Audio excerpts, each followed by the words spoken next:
Hello listeners, this is Nina, just popping in ahead of the episode this week to give you a content note.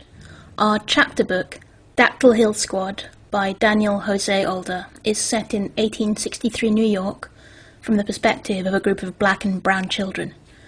As you'd expect from that setting, the book and our conversation deal with anti-black racism and violence and slavery. We also touch on guns and the Civil War. If you're not up for that today, no problem at all. Skip ahead to about 27 minutes to hear us talk about Goldilocks and the Three Dinosaurs by Mo Willems.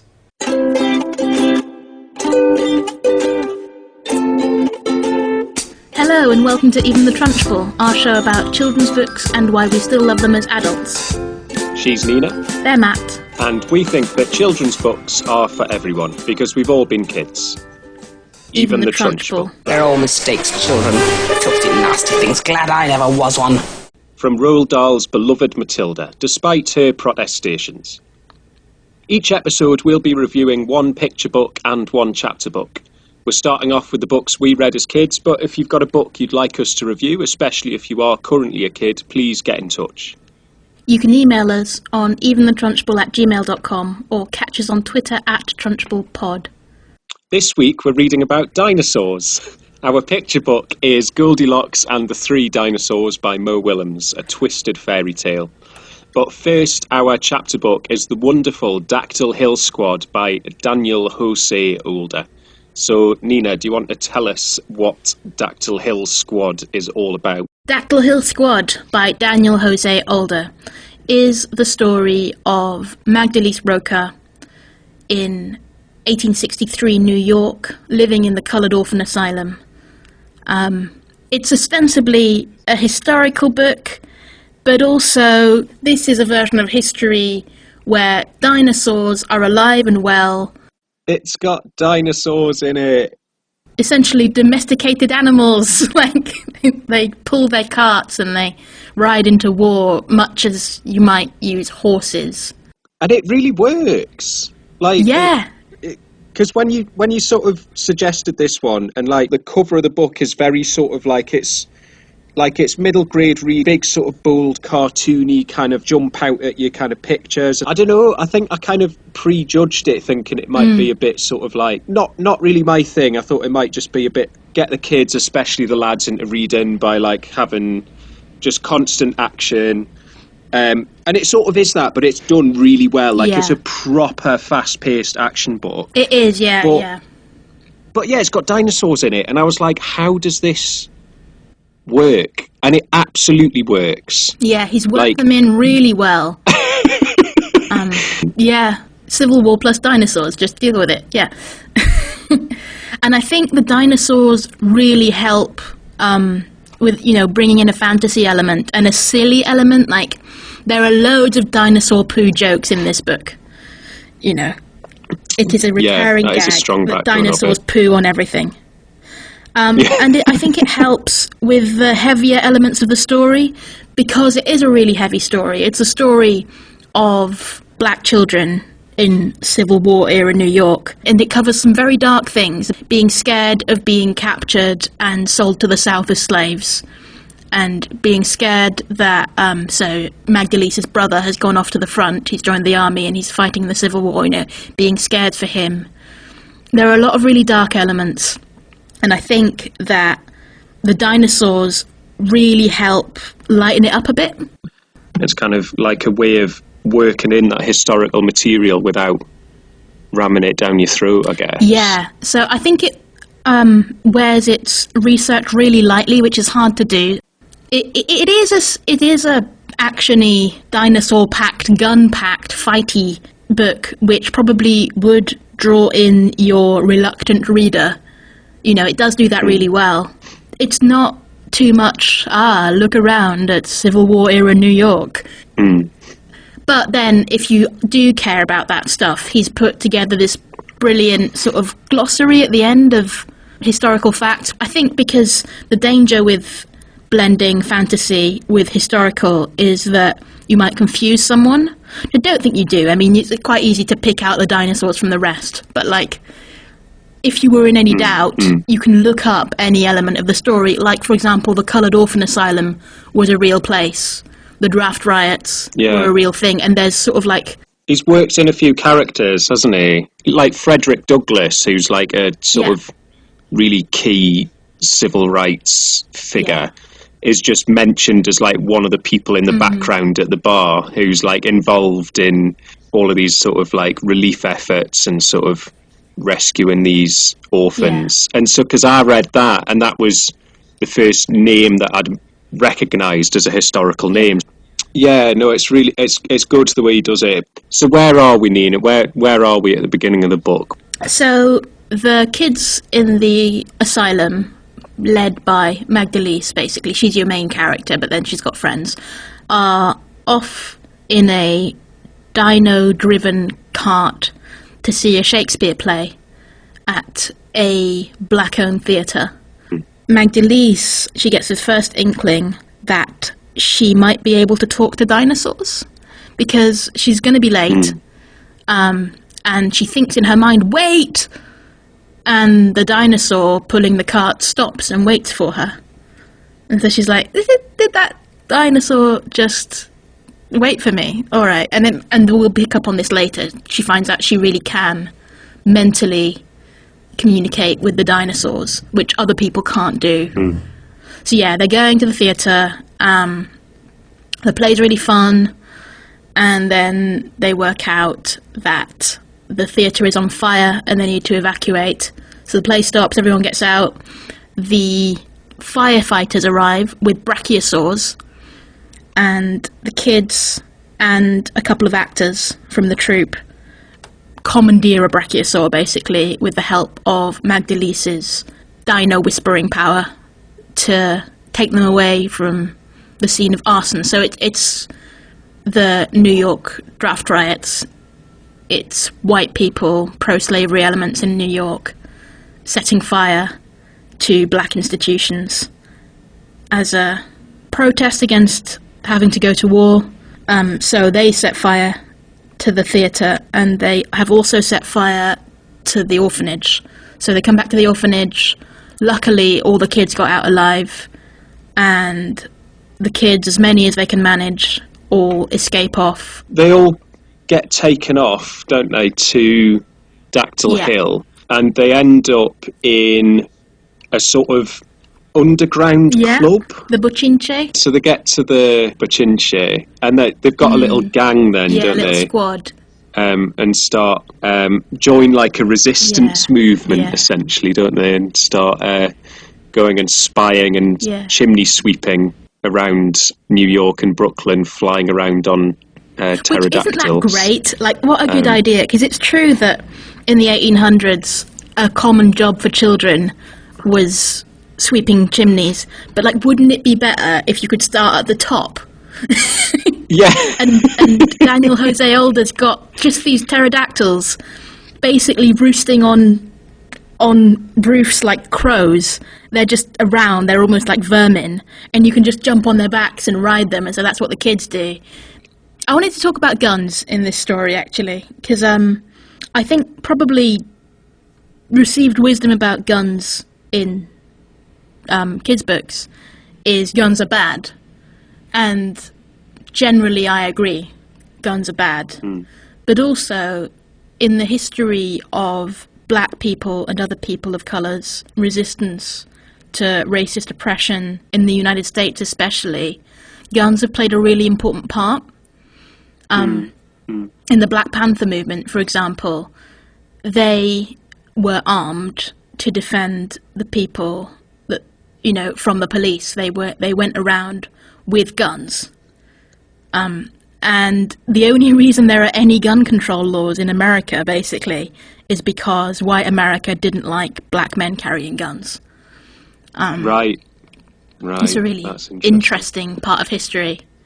And so guns in this are used by both sides, and they're something that Magdalise and her friends need to learn to use.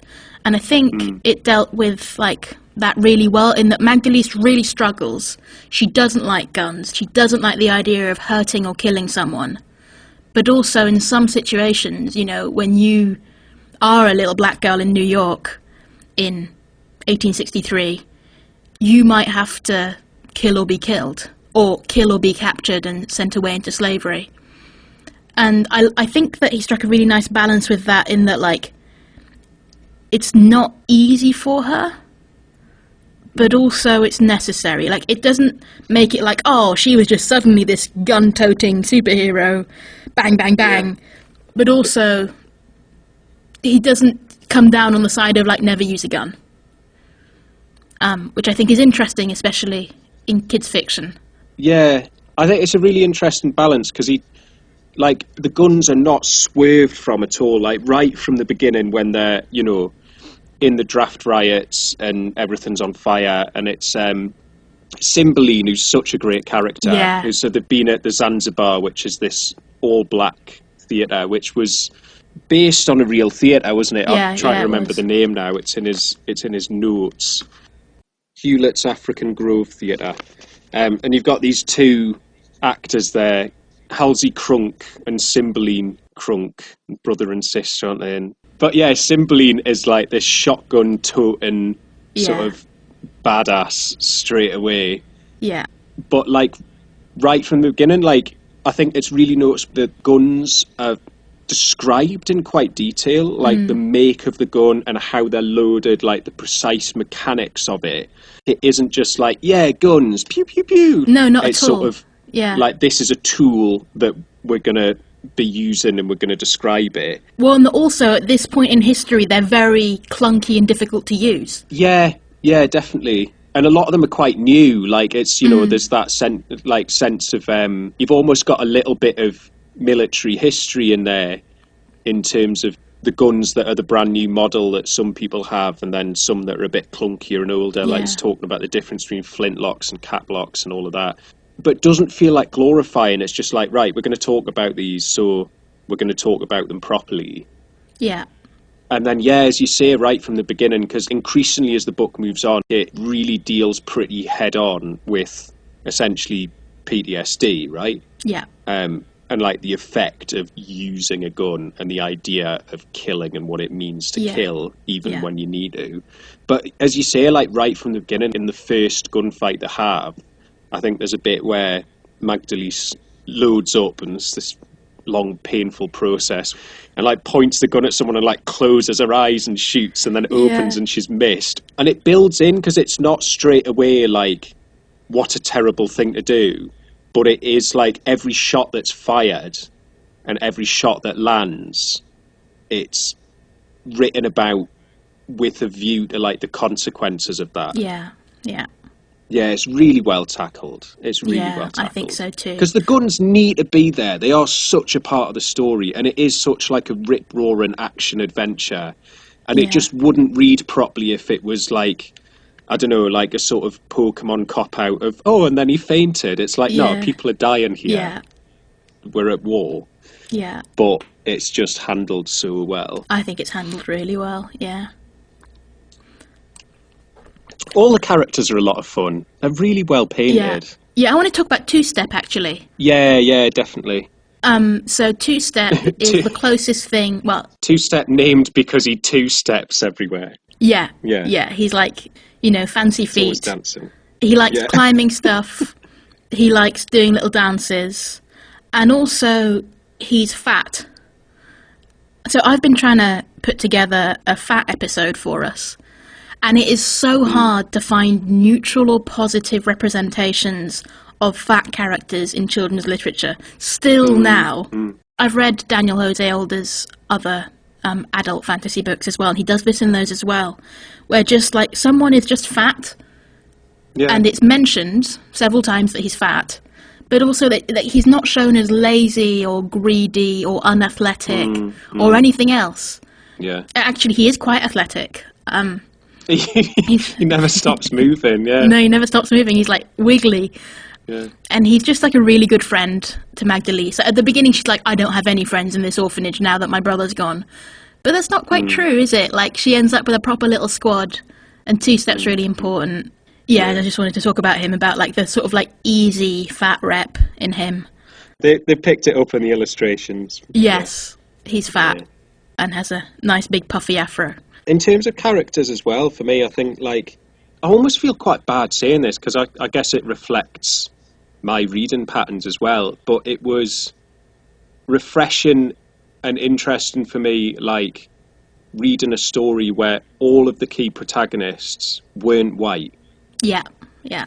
Do you know what I mean? Like when they're in the Pachincha and they're planning stuff and you've got all Yeah. of the, like, the elders. And I know you were mentioning the other day about that idea of kind of like black role models and the young lads. Yeah, sort of. it was so lovely, this little, like, just this little tiny line. So Magdalise and the other kids from the orphanage have arrived at the Pachincha and they're around all these black elders. And the black boys, who've had no black men to look up to up until now because they've been raised by these white women, suddenly start adopting the posture and the mannerisms of the older black men. And it's so mirroring lovely, their just like body they've got language. someone to model themselves on now. You know, they've got an image of themselves in the future that, like, you're little black boys now, but you're going to be black men, and this is what black men can look like and act like. It's the humour with which that's noticed as well. Like Magdalene Yeah, that clocks she thinks, it and she's like, "Oh, bless him." Yeah. Yeah, Yeah, No, they it's start really swaggering and stuff. Like, it's really lovely. But it was like, yeah, kind of, because I guess the only white characters really are the main villain, and the sort of side characters in the women who own the orphanage. The orphanage. Like one or two of which come back and sort of play a part. Yeah, but they're not very important. No, and they're supportive, and it did just feel like a real kind of a reversal of what I'm used to, which was it was great. It was really interesting. Magdalise has a thing about even her other friends in the asylum who pronounce her name right don't really pronounce it right like her brother does. Magdalise, like a song. Stupid sort of English-speaking people as well, like Magdalise. Or Mags. And it's not right. Or Margaret, which is what this sort of well-meaning, I think you call them, well-meaning white women who run the orphanage. I think varying degrees of well-meaning. I think it's a very, very well-painted trope of that sort of like snooty, like you picture them with sort of those kind of transatlantic posh voices. That is who they are, I think. They're like well-to-do women who've got time to do charity work, which is what they consider this to be. And insists on calling Magdalise Margaret Rochford. We haven't talked at all about Riker. Yeah, so he's a historical character. Yeah, this really surprised me reading the notes at the end. Like, this guy actually existed. And he was a bad person. So this is like the antagonist to the Pachincha lot, innit? The Vigilance Committee, which again was real. Yeah. That kind of try to prevent the actions of essentially covert underground, illegally operating slave traders in New York and the northern states. But so Riker is this sort of... this figure of authority who has all this power to do this bad stuff to the children. Reminds me a bit like the demon headmaster. He's just this sort of like... He like encapsulates that whole kind of like brick wall, like institutional, seemingly like impossible to overcome malice. Yeah. He's like the seat of all that power. Yeah. And he wants to capture black people in New York and sell them to the South into slavery. That's his thing.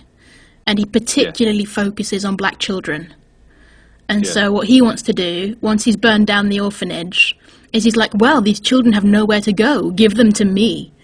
They're property of the state, They default to being property of the state, which is him. Yeah.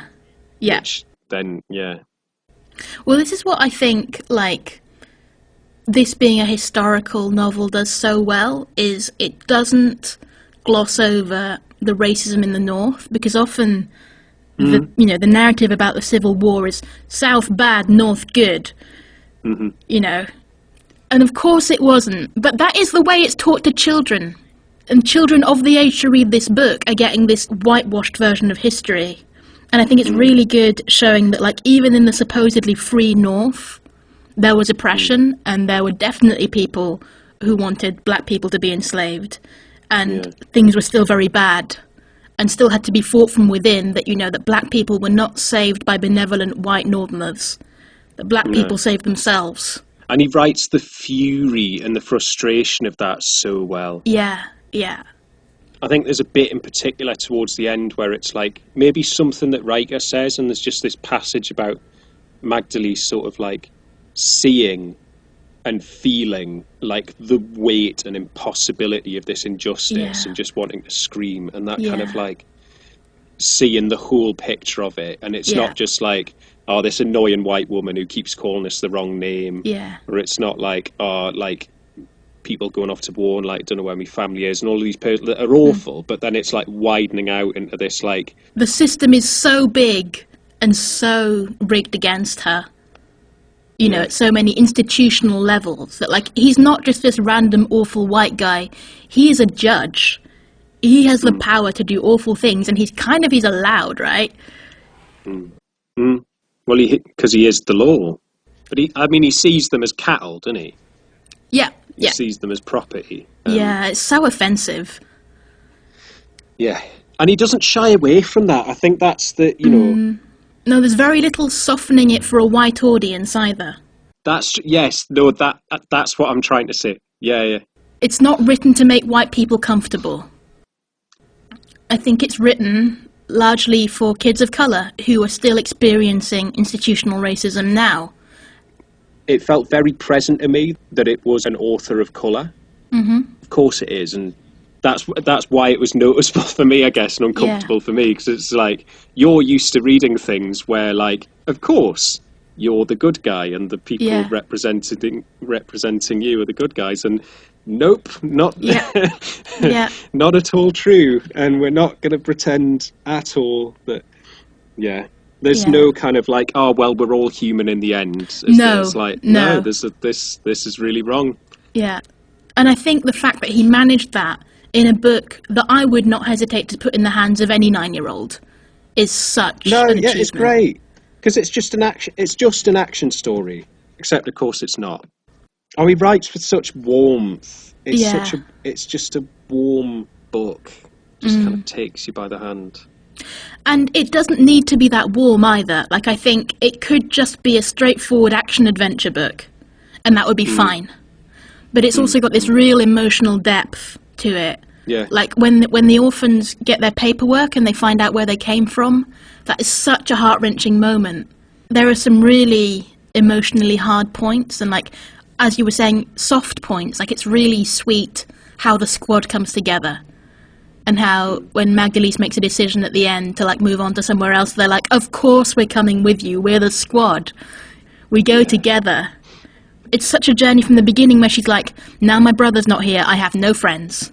Well, that's the whole thing, isn't it? And that really kind of tugged at my heartstrings a lot, because I guess the sort of theme of Magdalene's whole journey is that kind of fighting that need for isolation and that desire for isolation. Yeah. Because, you know, right, it's not easy for her. It's not a kind of like, oh, we're a squad now and it's sorted. Like, you know, she still wants to do things on her own, and she still wants to like run away, and like she's like, I've got my mission that's just mine and only I can do it, and she constantly having to be reminded by the others, like, we are together now. Like, we're stronger doing this together. She's a really interesting character. This is a very pro teamwork book. You know, there's a lot of scenes of them like working out how they're all going to do this together and working with everybody's skills. And the adults as well, that brilliant bit when they're making plans and like all the kids have like got their sort of spider diagrams all over the wall, and the adults come in and they've got a really tight time limit to go and rescue people. And the adults are like, okay, we've got 2 hours. You've got one of them. We'll be back in an hour. You tell us your plans. And I was like, that's amazing. That they're just like, right, the kids are on it. Cool. Show us what you got. Yeah. It's fantastic. They come back and they're like, right, this is a good plan. What we're going to do now is we're going to tear it to pieces, right? We're going to rip the life out of your plan. And this is because we like you and it's good. This is Yeah. what we do to each other. This is the process. Yeah. Like, it kind of felt like he was, for me, I read that bit and I was like, you're talking about writing here as well. This is a writer's room. Yeah. I was like, that's lovely. Like the care, because it is a child-led book, but the adults are so present and so responsible. And just good teachers, like they make it understood why they should be answerable to. Yeah. Yeah, I'd love to grow up in the Pichinche, you know. Yeah, it's an image of community care, isn't it? Yeah. Obviously, it would be better if these children were with their parents, but they're from the orphanage, and they're better off in the Pichinche with all of these cool adults around and role models than in the care of these charitable white women who are trying to mould them into a certain idea of what an American citizen should be like. Can we just spoil? I mean, we have a trans character. Do you want to talk about Red? We have a trans character who doesn't appear for very long, but is that kind of, because we've talked about Magdalise with her magic that's kind of bubbling away through quite a lot of it, and we talked about that fury at institutional injustice.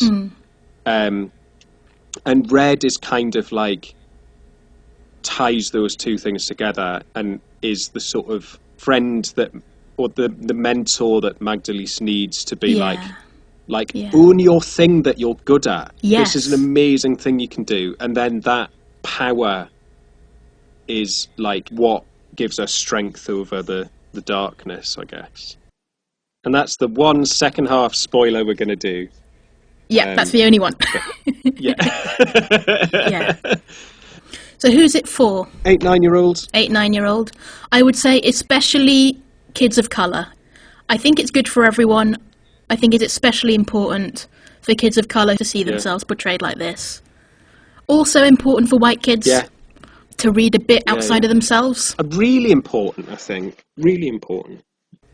I think as well in terms of gender, it's quite interesting because I think it's a really good book for little boys, but then also, yes, I think so too. Has a really cool female protagonist.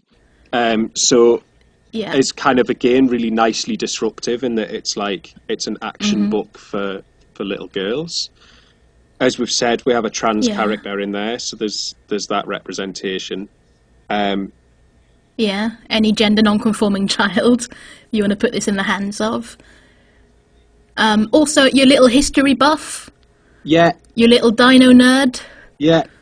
I mean, it is all bases covered, like, but also adults, like... Yeah, I learned loads. I didn't know about this part of American history at all. It's so cool. For sure. Shall we move on to Goldilocks? Absolutely. This is Goldilocks. Carrying on the theme, it's a story that you know, but with dinosaurs in it. Yeah! So this is Mo Willems' retelling of Goldilocks and the Three Bears. And we start in the house with a woman dinosaur and a man dinosaur, and also a Norwegian dinosaur. For no reason. And they're laying a trap. But this is never actually said in the narration. No, it's very deliberately not They said. made 3 bowls of chocolate pudding for no reason. They were all different temperatures. They definitely didn't leave the door open and hide in the woods for any particular reason. They just happened to go out. They were going someplace else for a reasons. short while. The Norwegian dinosaur said something that sounded like evil laughter, but probably just meant, "What a lovely day" in Norwegian. Yeah, they're hiding out in the trees, except of course they're not. And a little, I think described as a poorly supervised young girl comes walking along. Something that might sound like, "Gotcha, here one comes now." But was probably just the wind whistling through the trees. And then another loud noise which sounded like, "Not yet, the trap is not yet sprung," but could probably just have been a rock falling. Yeah. There's this really good interplay between, like, the story as it is written and what you see in the pictures and what is suggested. And I think that works really well in a picture book. It's so funny for the kids. Yeah. Like, when they can tell that, like, the story you're being told isn't the real story, you know, they get to feel smart and ahead of the grown-up who's reading them the story. Yeah. You're like, oh, the grown-up's saying one thing, but I know another thing. It's such adult humour as well. Like, I don't think I've ever come across a kid's book that in this way embraces, like, snidey sarcasm. Yeah. It's like all that kind of thing that, like, traditionally you'd sort of, like, discourage kids from. Yeah. But it's just embraced, and it's like, oh, yeah, this is great. Like, sarcasm is good. It's good for us. Yeah, it's so silly. It's so fun. Why is the dinosaur Norwegian? No explanation offered. It adds a certain something. Know. He's on an exchange trip. Yeah. But again, it's just like, it's so whimsical. It's like so much of this book is like, why not? Like, yeah. Why has it got dinosaurs in it? Because why not? And sort of casually taking the mick out of the original story. Yes. Like, you've got the pudding, and they make this pudding, and it's like they just inexplicably made some pudding that was different temperatures. Yeah. And then when Goldilocks is eating a pudding, she's a bit tired, she's looking for somewhere to sit down. And so then Goldilocks goes for a little lie down with her tummy full of chocolate, and then it dawns on her, oh, this isn't a bear's house. This is a dinosaur's house. Because if it was a bear's house, that would be fine. Not a problem. It's so absurd. She's used to bears. Yeah, because she's Goldilocks, isn't she? Which leads us on to the moral of the story. Goldilocks runs out, Dinosaur's very disappointed, and on the very last page it says, the moral. If you ever find yourself in the wrong story, leave. And the moral for dinosaurs, lock the back door. Yeah. Because that's where Goldilocks has escaped from. It's so stupid. It's wonderful. Yeah. It's making fun of its own form. And in a way that will make the child feel clever, I think. Yeah, definitely. It's really well written for that, for sure. I guess the moral of the original story, right, is like, little kids shouldn't be wandering off on their own. You'll get into bother. Yeah. And it's taken the mick at, like, it's like, here was a little girl who had never been taught not to wander into enormous strange houses. So she came across an enormous strange house and wandered straight into it. Yeah. And it makes the point several times that, like, Goldilocks doesn't think before she acts. When she clocks that it's the dinosaur's house, she's like, Goldilocks stopped and thought for a second, which was far longer than Goldilocks was used to stopping and thinking for. Yeah. A second. What is it? Papa Dinosaur shouts through the window like, oh, she's so delicious and ready to eat. And it's like, even someone as stupid, inattentive as Goldilocks couldn't not hear that.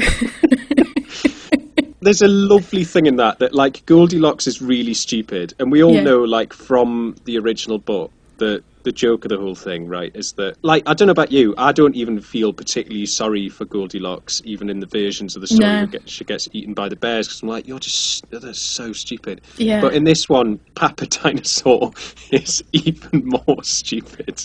Like, he can't shut up. Like, like, reading it feels like someone who's really enjoying entertaining kids. Yeah. Yeah. Do you know what I mean? You can feel like, that love of pleasure children. In it. Yeah. Yeah. And you can absolutely picture yourself reading it to a little one, can't you? And it being so funny. Like, imagine, like, taking your time over turning the page and, like, drawing it out. What age of kid is this for? Oh, it's little ones, isn't it? I'd say kind of like 4, 5? Probably starting from about 3 up to about 5 or 6, I reckon. Yeah. Yeah. Kids who already know the story of Goldilocks and the Three Bears, importantly, and who will get the joke. This is not an educational book. It's stupid and should remain so. This is a good counterpoint to Dactyl Hill Squad. You will not learn anything. No. Although the moral of if you find yourself in the wrong story, leave, I think is It's pretty beautiful good. and like Yeah. really kind of like as a philosophical statement, that's kind of great, but Yeah. such a ridiculous way of coming round to it. Take your time over it. Enjoy the punchline. Do not try to extract too much from it. So, that was episode 11 of Even the Trunchbull. Thanks for listening. Once again, if you've any thoughts on books you loved as a kid, Or love now as a kid. let us know, or ask a grown-up to let us know. We're at eventhethrunchbull@gmail.com, or catch us on Twitter at TrunchbullPod. Intro music for this episode and every episode is What a Wonderful Day by Shane Ivers. And remember, kids' books can be for everyone because we've all been kids. Even the Trunchbull. Trunchbull.